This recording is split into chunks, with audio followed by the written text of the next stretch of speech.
I think one of the reasons why this movie Avatar is a huge success is because it captivated the minds and thoughts of a lot of individuals, irrespective of being you are or who you are or where you're coming from, especially those of us here in the Caribbean, those of here in Africa. It really resonated with a lot of us because when you look closely to the details in this movie, then you would basically see a lot of similarities with the Western incursions, the missionary, the partitioning of Africa into Western states, and a lot of things that have happened to us as a people. The exploitations of minerals and the impoverishment of Africans, even though we have one of the highest mineral resources, yet our country is still being impoverished. Now, the incursion of the missionary into most villages, and which resulted into the erosion of indigenous belief systems and spirituality, which ultimately is currently being demonized by these same predecessors of these ancestors that instituted these kinds of concepts. So I think it is one of the reasons why this movie is basically a huge success. And apart from the CGI, the effects, the storyline, and every other thing that basically, carved out this movie to be special. But nonetheless, I want to be looking at this movie from an Igbo perspective. I'm going to be pointing out some Igbo spirituality, some of our tenets or some of our concepts that were basically displayed in this movie that some of us may have watched but didn't pick. Before I begin, I'm going to start with a quote that was said by Neytiri's mother. When Jake suddenly said he wants to learn the Nabi way of life, he said, "You cannot fill a cup when it's already full." Now, to me, this quote is basically directed to Igbo Christians, because I believe that you cannot learn or digest the mysticisms that are surrounding Igbo spirituality or culture when you're being filled with Eurocentric ideas of what your own culture entails. So basically, we've been taught to see our culture as spirituality, not from an indigenous perspective, but from a Eurocentric view. We talk about people demonizing our culture and spirituality. They're doing so because of what the Bible said, or what the pastors, the church, have basically taught or shown them of what their own culture and their spirituality entails.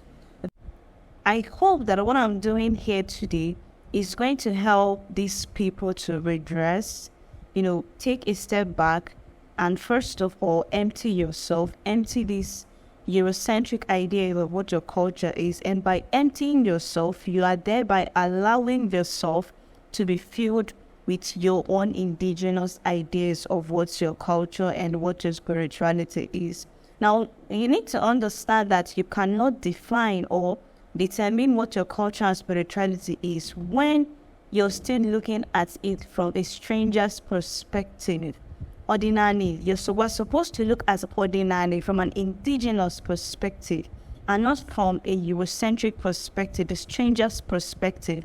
Because the more we look at it from a stranger's perspective, the more it becomes far-fetched and the more we will not be able to grasp the full extent of what it is. So going into the movie properly, I'm going to be starting with, the inspiration and the spirituality of the Navi people, inspiration of where the director, James Cameron, got the idea of how to portray the Navi people. I also talked about, Alvo. I also talked about Oshi.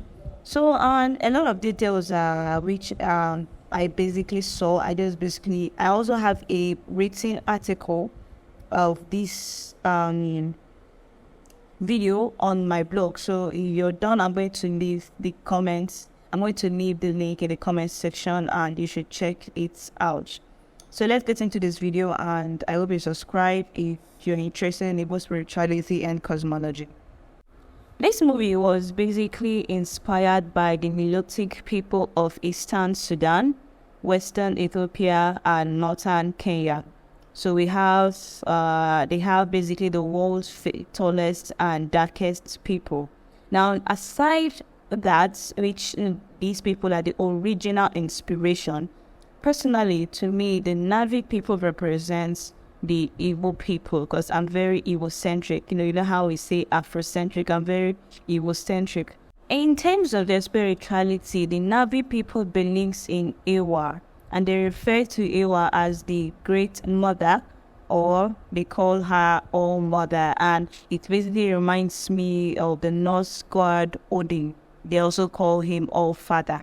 So I guess in the world of cinematography, it's like an equal equivalence. So the Navi people, they perceive Ewa as a globally distributed consciousness who isn't found within a particular consciousness but exists globally within Pandora, which is basically their home planet. And when I say other planets without the knowledge of Ewa, because to the Pandora people, their planet is literally the only thing that basically exists. And even if there is anything that exists outside Pandora, then Ewa, it has to be from the mercies and the blessings of Ewa. Now, within the Navi way of life, their laws stipulate that they do not be destructive to themselves. And by not being destructive to themselves, they are also not being destructive to others. So don't destroy yourself. And when you're not destroying yourself, you're not also destroying others. So by extension, you're not destroying other people. Now, other people are not just, people you can talk with, people you can share a meal with, but even animals, because animals also exist in their own ecosystem. So they extend the same courtesy to the animals that are within their ecosystem. Now we can see this being portrayed when Neytiri was teaching Jake how to hunt. She also taught him how to hunt in a Navi way of life. Now you have to give before you have to take. Now they don't have to kill an animal because of pleasure, because they want to kill, but they're killing an animal because of sustenance. They need it to sustain them, and they don't kill for sports. So this is a different. This is a Nabi way of life. And she also showed him a right that's how they used to put, how they aid these animals for easy passing. Now in our universe, Ewa can rightly be regarded as the cosmic mother of the Igbo people, known as Allah, or no one. Now, mind you, the word Ewa sounds very similar to the Igbo word Owa. Now, we look at Allah as Ajani or Ajala, depending on the intonation you use. We also look at it as a globally distributed consciousness. She's regarded also as the custodian of morality and the keeper of memories. Now, if you watch everything in the movie, everything begins with Ewa. If they want to access their memories, they will tap into the tree of souls, which is a direct link to Ewa. Now, the same thing here happens to us here. We look at Annie as a globally distributed consciousness in the sense that I might be from Anambra State, and I go to Lagos or I go to anywhere in the world, and I can always connect to the Ajani of my people by simply scooping off a handful of sand or by walking barefooted. Now that reverence I have with Ajani, it's not limited to me and in my community or in my hometown or in my state. But no matter where I am, I can always connect to Ajani because it being the Ajani by Ajani, no matter the location. So in most instances, where one should pray in Ikofo would basically say things like Ajani Benam, Ajana Lagos State, right? Lagos State. No matter the area where you are, you can basically connect to the Ana or Ajani of your own community or your OSIS through the Ajani of that current location that you are in. In reference to the tree of souls, we do not have a particular tree that we make, this kind of a reference to. I will say this particular tree is not only as tree of souls, but we have a myriad of trees that we regard as spirit tree, also similar. Now, we believe that these trees house the essence of beings. It could house the essence of your leadership. It could house the essence of your chief. It could house the essence of a deity or any entity. We also imbue the essence of our ancestors within these effigies that are being crafted from these trees. We call them Oposi or Ikenga Ndichie. Through this Ikenga Ndichie or Ikenga Mwanda, we can always connect to the spirits of our past ancestors. We can interact with them. We can manifest a reality through them.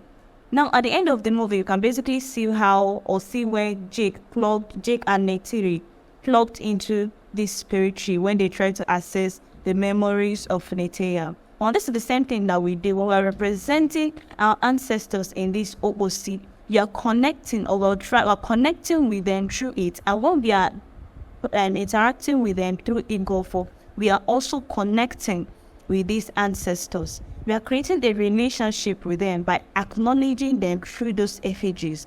And from there, we are holding on to their memories through Igofo. Because when you go in front of this effigy or representing your Ndichie to communicate or to perform affirmations, we begin by calling the names of our ancestors. If you can remember them for the name that their peers called them, it's a great thing because you're keeping their memories alive. Now, this is the reality. This is what we are doing. Through this Igofo, we are acknowledging their existence, and we are also, socializing and sharing their history through this process of Igofo. This is how we do it. Now, they can also, through the channel of dreams, they can also interact with us because, this interaction is not a one-way street. It goes both ways. You acknowledge them with the human things or the human items that you have, and they acknowledge you spiritually. Now, if you eventually get into some spiritual problems, it's expected that these ancestors or forces will come to your rescue because you acknowledge them, you value them, and you value their existence in your life, their contribution in your life. Therefore, they will also value you. Now, we look at the movie, The Three of Souls. It's literally the same thing. It's not been portrayed in, a very palatable Western way, but this is our own way of life. If there is any particular tree we have in Igbo land named the Tree of Souls, I believe you that many people are going to cut it down because they believe that tree is basically easy. I said earlier that the Nabi people represented Ewa as a globally distributed consciousness, and for you to basically connect to Ewa, you have to keep her nose. In Igbo land, we have Ajane and we have Nswane. So this Nswane is basically the same perception. To obey Allah is also to preserve her Nswane. You cannot come and tell an able person that you obey the laws of Ami or Allah when you don't preserve her Nso. And when you preserve her Nso, you're becoming less destructive to yourself, and by extension, and becoming less destructive to other people and your ecosystem. Now, this Nso Ani, it varies. We also have Nso Bodo and searching and serve with different levels. Even and so on, and then also they have their own particular answer. So basically, as you grow in the Igbo way of life, in each level or in each achievement you get to, there's a particular there's a particular law that is governing, that. But even in a particular community, that's a certain soul. But now we're talking about also just like the soul of Ewa. It includes do not commit murder, no matter what. Do not commit murder, even if you will kill somebody as a result of self-defense. There are rituals and rites you have to pass through.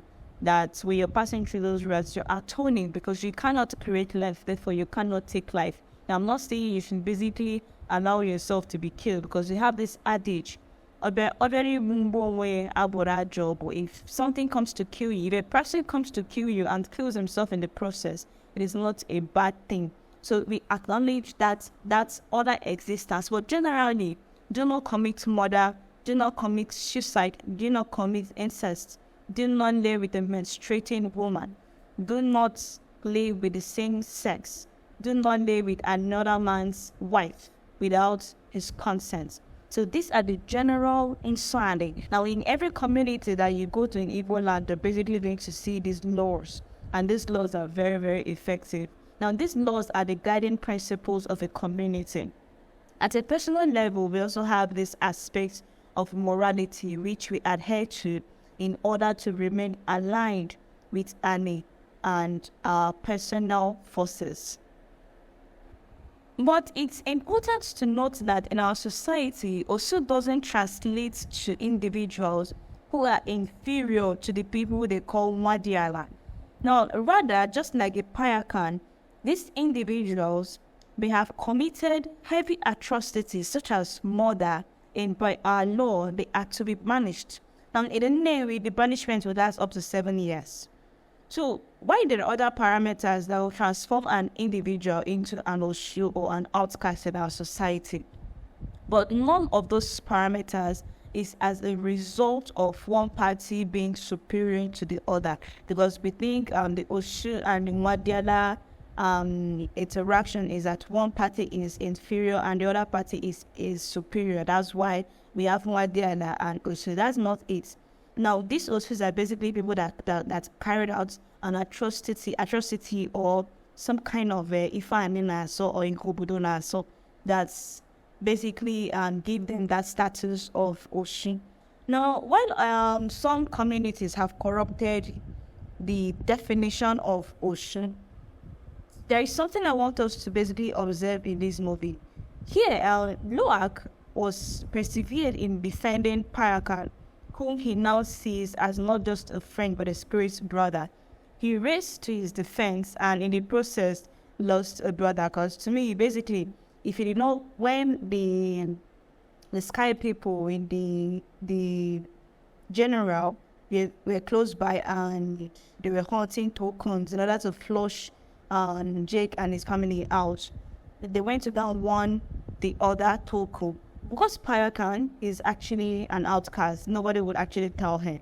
So Loag went to basically inform him of what was happening, and it's basically became the climax of the movie. He lost his brother in trying to defend. So to me, I feel this teaches us Igbo people that even though an ancestor commits a crime, should his lineage be held accountable for it for the rest of their existence. Now, this is a question that I want us to basically answer. When I did an initial study on Oshi in Igbo culture, I reached out to some elders, and some said in their communities that they don't have this Osu thinking. That even though a man wants to marry a woman, and the woman, it's found out that the woman is an Oshun through the Idris process, it found out that the woman is an Oshun. What they will do is to cleanse the woman with their Ofo Obodo, the ancestral staff of authority of that community. Cleanse her and she now becomes a part of that society. So I've not really gone deep on this, but I feel that there are similar ways that a person who is an Oshi can visit that status of an Oshu can be cleansed of spiritually from that person. So I don't believe that currently we should hold the current lineage of an ancestor or a person that committed an abomination. There are always loopholes in culture, in nature. So I guess it's time we basically do away with this whole Osu phenomenon as a whole.